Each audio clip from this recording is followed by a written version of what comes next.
Well, Coach, you preach about it to your team about seizing your opportunities, and Adam Aronson gets an opportunity to close out the duels and win that match for you. Yeah, I mean, wrestled a smart match until the end. But, heck, I thought he was going to pin him. That would have been a pretty good way to walk things off for the team. But just, we're down a few guys that maybe you thought would go out there. But one thing we talk about is I said we're weighing in 20 guys, and every guy's got to be prepared and ready. A guy like Max Brady, he weighed in, and I don't know if you probably didn't maybe plan on wrestling, but you get a guy dinged up, and then you respond like that, beating a very good opponent. And I think that really turned the tide too for our team, just from even Bowen out, he wrestled. I think it got everyone's like, oh, we're going to go out there and we're going to scrap, and then Ethan get a bonus point win, and Ernie though, he makes it fun. He's keeps things pretty damn light. Wrestled a good match.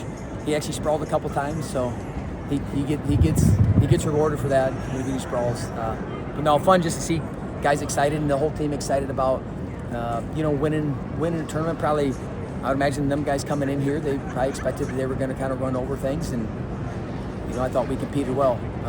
Again, you just got to have guys step up, and when you ask a guy to step up, they step up, and I thought we had that happen across the board today, and specifically in that match. I think Adam was reaching back to his 152-pound days when he sprawled like that. He's a few pounds away from the 152-pounder, but no, wrestled a smart match. You could kind of see what he was trying to do, and he was trying to pull you in and step over, and he kept his hips back. And that's a great way for us. I don't know what the scoring was. We really didn't want to go to that, so just you make it clear that you don't have to go to scoring to figure anything out. But I'm proud of our team stepped up, man. And like I said, we had some guys that had to answer the bell, and we had some guys that sat all day yesterday and weighed in, twice. And like I said, they seized their opportunity. So that's a great thing for our team. It's something for us to build on, because Drexel was a scrap, and I think we watched a few matches that those guys just stayed in there, and I think we did the same thing to them today, so we have to do that more and more. What kind of example is that for guys in the room now, future guys, when a guy steps in there and wins a big match like that with a duel on the line? Well, the thing is you don't have to wait to win. I think that's a trap.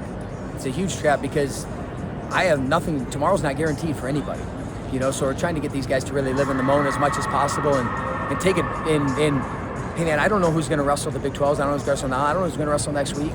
But when you stay ready and you have a bunch of guys that are really chasing after something, I think that's when a guy can step out there and perform like that. So I don't know. They just got to keep listening, believe, applying what we're talking about. And I think we just gave ourselves a whole lot more evidence that some of the things that we're doing is working. And when we wrestle, very stingy and tough through positions and don't concede anything, we make a lot of good things happen. And your guys are probably like, well, no shit, yeah, that's what you got to do every time. But we got to make that consistency in the room every day. But a guy like Max Brady, I'll tell you, he's consistent in the room every day.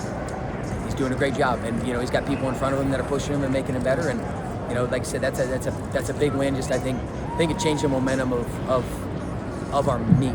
In my eyes, it was like, oh man, these guys are ready. These guys are ready to compete. They put a true freshman out there, and he's able to compete, and he wins a big match. And I thought it gave all the other guys a lot of juice.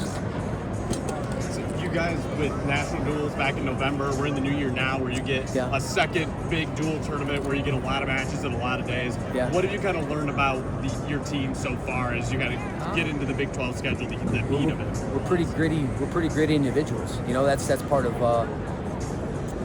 I guess one of the pillars of our program is gritty, and so if you get to second day of an event, you get to fifth match of 2 days, you're gonna have to be pretty gritty, and you're gonna have to have something that you're really willing to dig in for and really believe in. And those guys did. We got a little different team right now than we had then. Unfortunately injuries happen, but when there's an injury, then it's another opportunity for someone else, and I think that's how all our guys are taking it. And great job winning this tournament today, because. I think going into that match, I would have liked to know what the betting odds. I wouldn't bet. I'm just saying the betting odds were probably not in our favor in that meet a whole lot. So I like when we're kind of stacked against it and we respond.